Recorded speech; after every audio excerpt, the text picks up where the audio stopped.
बच्चों, आज हम 9वीं कक्षा के क्षितिज भाग एक पाठ्य पुस्तक से पहला पाठ दो बैलों की कथा जो प्रेमचंद की कहानी है और इसमें प्रेमचंद जी ने नीति विषयक मूल्य बताए हैं कि स्वतंत्रता हमारा जन्मसिद्ध अधिकार है और स्वतंत्रता संघर्ष से ही मिलती है। बिना संघर्ष के स्वतंत्रता प्राप्त नहीं की जा सकती।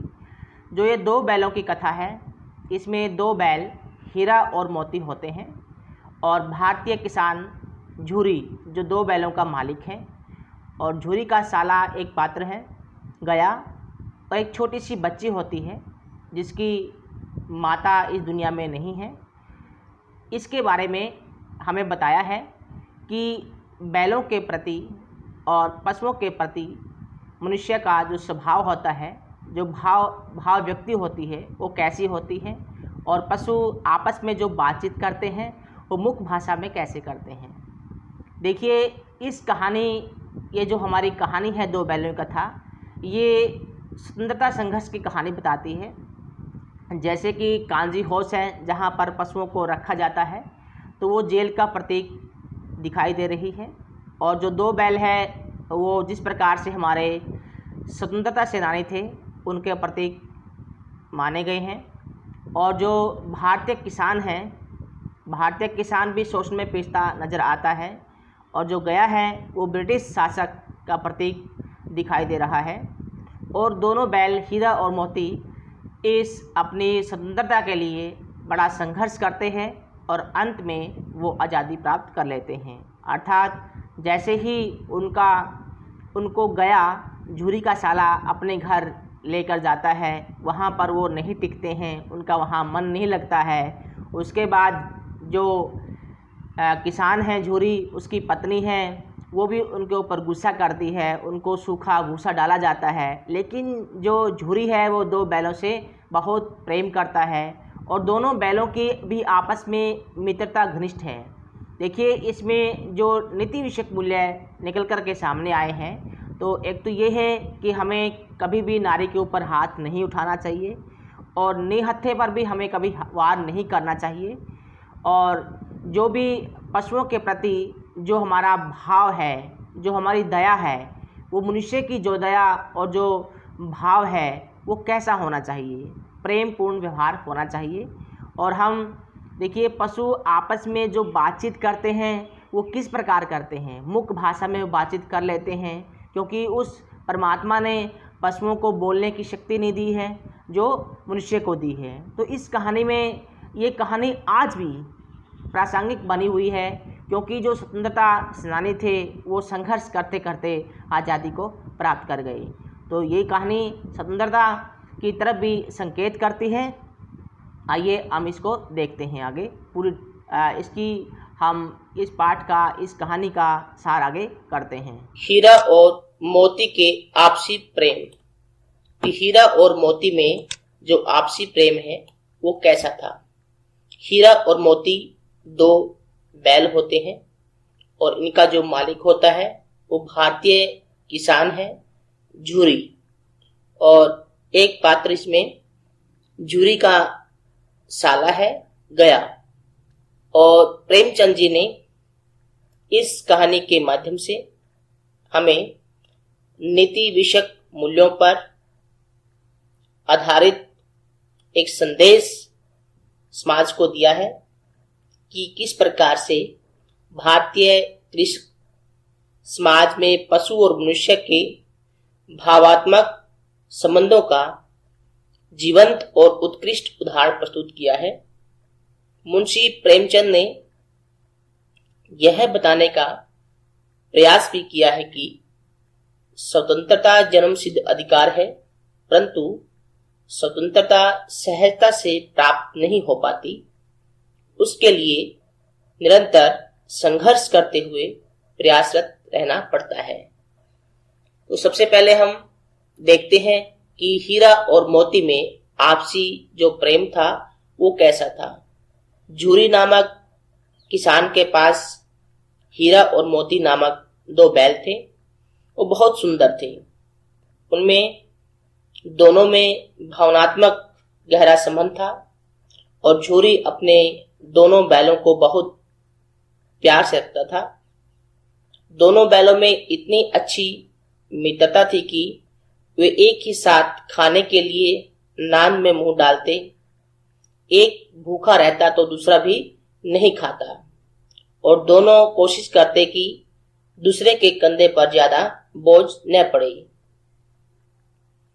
बहुत ही मुश्किल से, जोर जबरदस्ती से जब गया उसको अपने घर ले गया तो वहां पर दोनों बैलों का रुकना बहुत कठिन हो गया और ये दोनों बैल आपस में प्यार कैसे जताते, एक दूसरे को चाटते थे और कभी सूंघते। ये इनका प्यार जताने का था, मुख भाषा में बात करते ही। तो एक दिन क्या हुआ, जब वो वहां पर उनको अच्छा नहीं लगा गया के घर, क्योंकि जो गया झूरी का साला था, पत्नी का भाई, वो अपना खेत जोतने के लिए दोनों बैलों को अपने घर ले गया और वहां पर उनका मन नहीं लगा, उनको अच्छा नहीं लगा। उनको लगा कि उनके मालिक ने उन्हें बेच दिया है और वो किसी भी तरह गया के साथ जाने को तैयार भी नहीं थी। तो फिर क्या होता है, वहां से हीरा और मोती का भागना, गया के घर से दोनों ने क्या किया, आंखों ही आंखों में वहां से भाग जाने की योजना बनाई और रात के समय दोनों अपनी अपनी रस्सी तोड़कर अपने मालिक झूरी के घर वापस आ गई। तो सवेरा हुआ तो देखा झूरी ने बैलों को थान पर, उसे आश्चर्य हुआ, तो बहुत खुश हुआ और बच्चों ने भी खुशी से उनका स्वागत किया। किंतु जो झूरी की पत्नी थी वो लाल पीली हो गई। क्रोध में आकर झूरी की पत्नी ने बैलों की खुराक को कम कर दिया। उसके बाद बैलों का वापस गया के घर जाना और यातना में जीवन जीना। दोबारा से फिर दूसरे दिन फिर झूरी का साला गया आया और बैलों को मोटी रस्सी से बांधकर अपने घर ले गया। बैलों के साथ अब वह बुरा व्यवहार करने लगा, सूखा भूसा खाने को देता, दिन भर हल में जोतता। हीरा और मोती ने कभी ऐसी कल्पना भी नहीं की थी कि उनका जीवन इतना नरक में व्यतीत होगा।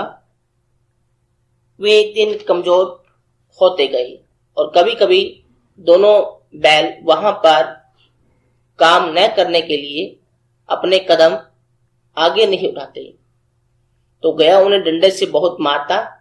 दोनों बैल वहां से भाग जाने का निरंतर प्रयास करते रहे लेकिन भाग नहीं पाए। उसके बाद क्या होता है, बैलों के प्रति बच्ची का प्रेम पूर्ण व्यवहार।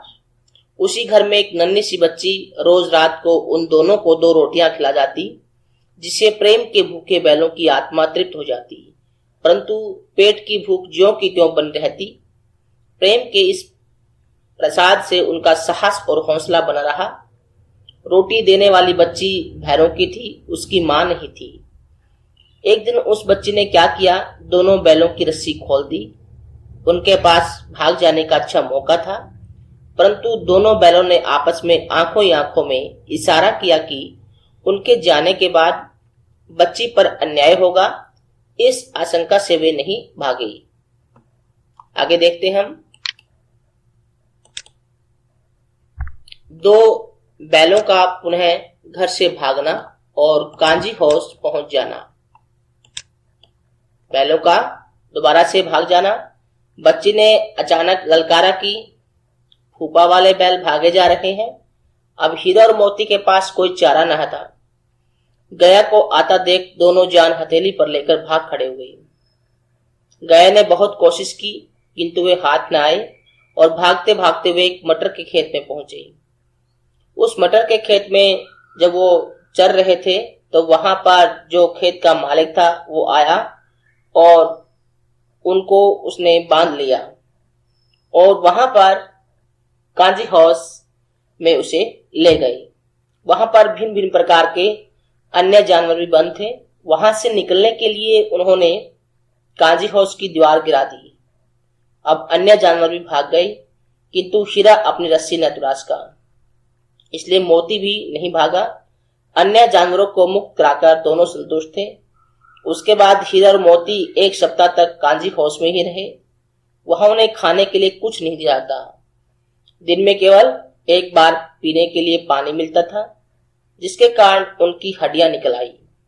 उसके बाद कसाई के हाथों नीलाम होना। एक दिन कांजी हाउस वालों ने उन्हें एक दड़ियल के हाथों नीलाम कर दिया, जो पेशे से कसाई था। हीरा को बहुत निराशा हुई। उसे लगा कि अब वे नहीं बचेंगे, किंतु मोती का आत्मविश्वास अभी भी बचा था। उसे भगवान पर पूरा भरोसा था। जब दोनों मित्रों को कसाई अपने साथ लेकर चला, तो जिस रास्ते पर वे जा रहे थे उन्हें वह रास्ता जाना पहचाना सा लगा, क्योंकि गया इसी रास्ते से उन्हें ले गया था।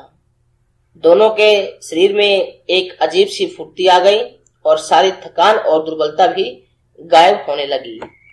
उसके बाद अंत में क्या होता है, कसाई की पकड़ से भागकर अपने घर पहुंचना। हीरा और मोती को एक कुआं दिखा, जिसे मोती ने पहचान लिया और हीरा को आंखों ही आंखों में उसने बताया कि उनका घर निकट आ गया है। दोनों बेचैन हो गए और अचानक घर की ओर दौड़ पड़े। दोनों अपने थान पर आकर खड़े हो गए। वह दड़ियल भी उनके पीछे पीछे आ पहुंचा और तभी झूरी दोनों बैलों को देखकर दौड़ा और बारी बारी से उन्हें गले लगाने लगा। अब जो कसाई था, दड़ियल और झूरी में बैलों को लेकर कहा सुनी होने लगी। दड़ियल कहने लगा कि ये मैंने नीलाम करवाए हैं, ये बैल तो मेरे हैं, मैंने कांजी हाउस से नीलामी में खरीदे हैं।